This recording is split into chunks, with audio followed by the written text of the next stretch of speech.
Welcome back to my YouTube channel Hindustan के युवा में आप सभी का बहुत बहुत स्वागत है। दोस्तों, जैसे कल आपको पता होगा कि यूपी बोर्ड 10th क्लास का जो वो एग्ज़ाम है वो आखिरी एग्ज़ाम है, मैथ का एग्ज़ाम है। तो उस विषय पे मैं आज आपको कुछ कोशिश करूँगा कि आपको कुछ जो मैथ के हैं वो इम्पोर्टेंट क्वेश्चन करा दूँ।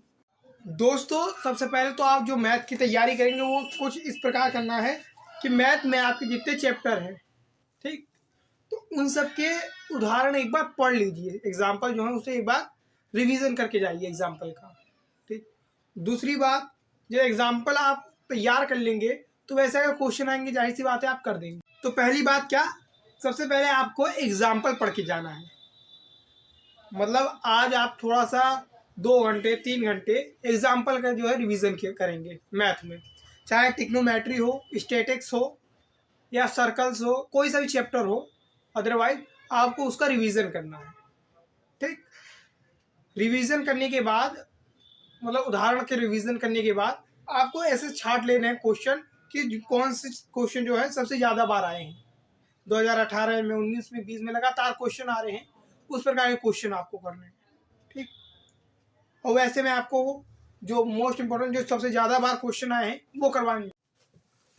दोस्तों, जिसे पास होने के लिए पढ़ना है, मतलब वो पूरे साल नहीं पढ़ा, अब वो मैथ की चिंता कर रहा है, मैथ में कैसे पास होंगे, तो उसके लिए तो भाई यही है कि 3 इकाई है, बीजगणितीय, त्रिभुज, त्रिकोणमिति। इसे पूरा करने के बाद 40 नंबर कवर हो जाती है। मतलब बीजगणितीय 18 नंबर का आएगा, त्रिभुज 12 नंबर और त्रिकोणमिति 10 नंबर। इसे करने के बाद आपके हो जाते हैं 40 नंबर कंप्लीट, यानी पास होने लायक। ठीक। तो भाई इतने चैप्टर करोगे तब जाके आप पास होगे। 40 नंबर का होगा इतने चैप्टर। ठीक है कि भाई सेकंड और थर्ड चैप्टर, मतलब जिसमें द्विघात समीकरण, आपने सुना होगा धराचार्य वाला फॉर्मूला, उस बेस पे ये क्वेश्चन होने हैं बीजगणितीय वाले। ठीक। और जो आपको 18 नंबर दे जाएंगे। उसके बाद त्रिभुज, त्रिभुज आपको देगा 12 नंबर। इसमें त्रिभुज है, ज्यामिति है, मतलब त्रिकोण वाला सवाल है, सर्कल वाला है, ये सब सवाल है। और फिर आती है त्रिकोणमितिय। त्रिकोणमितिय क्या भाई, साइन कॉस टेन कॉट, ये वाला सिस्टम है। वो करने के बाद लाल बट्टे कक्का वाला जो है वो सवाल है, वो आपको देगी 10 नंबर का। ठीक। और अगर इसमें भी आप लोगों को कोई प्रॉब्लम हो तो मैं जो अपना इंस्टाग्राम आईडी है मेरी नीचे है, उस पर आप मैसेज कीजिए, फॉलो करके मैसेज कीजिए, मैं उसका रिप्लाई दूंगा। और आज में मैं आपको जैसे भी आपको दिक्कत हो, परेशानी होगी, उसे सॉल्व करने की कोशिश करूँगा। ठीक। चलिए। तो और हाँ, मेरी वो बात जरूर ध्यान रखना है कि भाई आपको उदाहरण पढ़ के जाने हैं।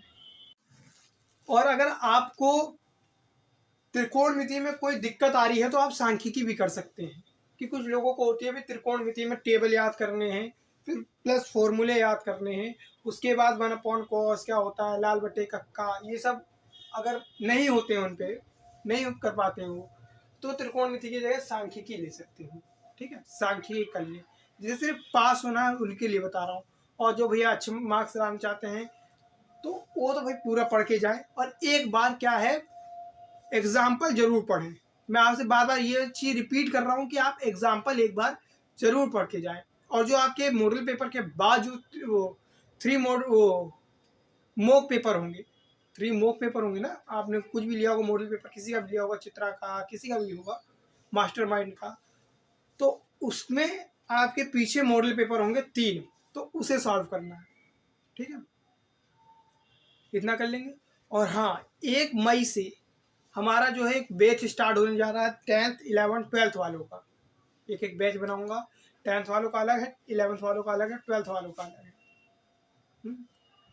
तो 10th 11th 12th का जो बैच बनेगा वो 1 मई से बनेगा। अगर आपको पढ़ना है तो नीचे डिस्क्रिप्शन पे हमारा कॉन्टेक्ट नंबर लिखा हुआ है। ठीक है, उस पर आप हमसे बात कर सकते हैं, संपर्क कर सकते हैं। और पहले चैप्टर है 2 चर वाले रेखिक समीकरण, जो मैंने अभी आपको बताया। तो संगत और असंगत क्या होते हैं, इस चैप्टर में कुछ है कि भाई संगत है, आप याद कीजिए कि जो संख्या है संगत है या असंगत है। तो भाई संगत क्या होता है और असंगत क्या होता है? संगत का साइन होता है इक्वल, यानी संगत मतलब इक्वल और असंगत मतलब नॉट इक्वल, ठीक है, बराबर नहीं है। तो जैसे क्वेश्चन आएगा आपका, कुछ भी आ सकता है। जैसे एक क्वेश्चन है मेरे पास कि जैसे 2x माइनस 3y प्लस 8 है ना, 2x माइनस 3y प्लस 8 और 4x माइनस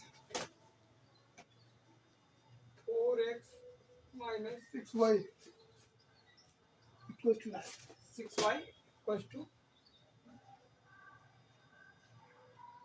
तो अब इसे हमें बताना है कि ये है a1 upon a2 b1 upon b2 c1 upon c2 के रूप में रख के हमें ये बताना है कि भाई ये जो संख्या है हमारी, ये जो समीकरण है हमारा, जिसे समीकरण कहेंगे, जो ये समीकरण है ये संगत है या असंगत है, मतलब ये इक्वल से या नॉट इक्वल से, और हमें फॉर्म किस फॉर्म में रखना है, इस फॉर्म में रखना है, ठीक है।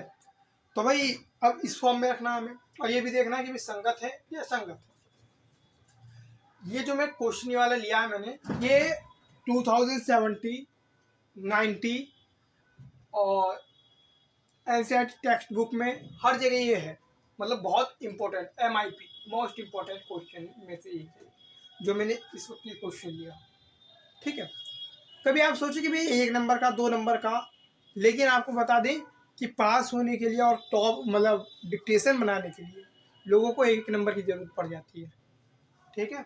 तो वो नहीं देखना कि भाई 1 नंबर का इसे छोड़ो, 2 नंबर का छोड़ो, फिर हम 5-5 नंबर पे ध्यान देंगे। 5-5 नंबर के कितने क्वेश्चन आएंगे, ज़्यादा थोड़ी ना आएंगे, थोड़े से आएंगे ना। तो अगर जब तक 1-1 नंबर के नहीं लेके चलेंगे आप, तो आप कैसे अच्छे नंबर लाएंगे। चलिए शुरुआत करते हैं। 2x minus 3y equals to 8। तो अब हम इसे रखते हैं इस फॉर्म में, ठीक है। तो हमारा a1 क्या है भाई, a1 अपॉन a2। a1 क्या है, a1 है 2, a2 क्या है हमारा, a2 है 4, ठीक। ऐसे ही b1 क्या है, b1 है -3, b2 क्या है -6, सॉरी ऐसे लिख दिया।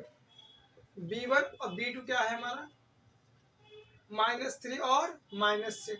इसी प्रकार c1 और c2 क्या है हमारा 8 और 9। चलो ये तो हो गया 1 2, ये हो गया माइनस मतलब माइनस माइनस कैंसिल, ये हो गया 1 2, ये हो गया 8 9।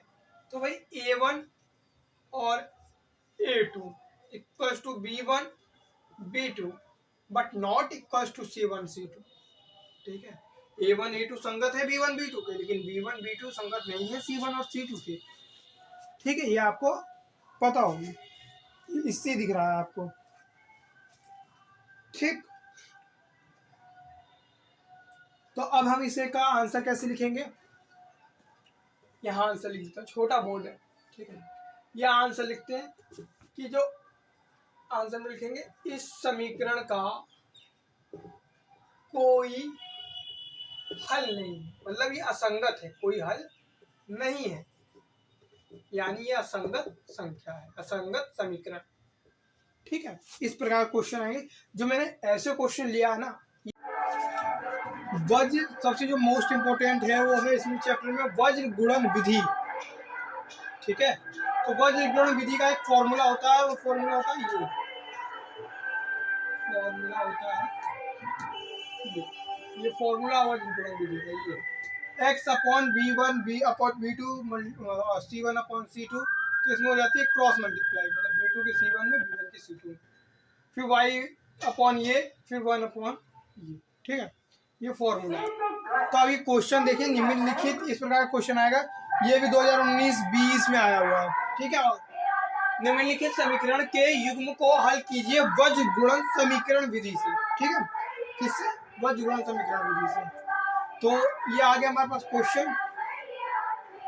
पहले इसकी मल्टीप्लाई होगी, मल्टीप्लाई करने के बाद a1 अपॉन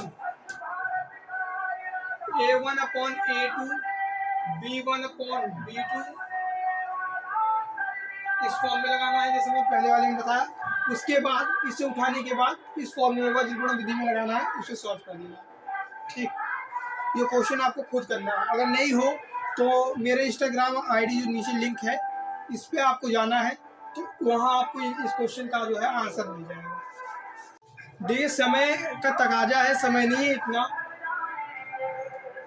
और मैंने आपसे बार बार कह रहा हूँ कि उदाहरण आप पढ़ के जाइए।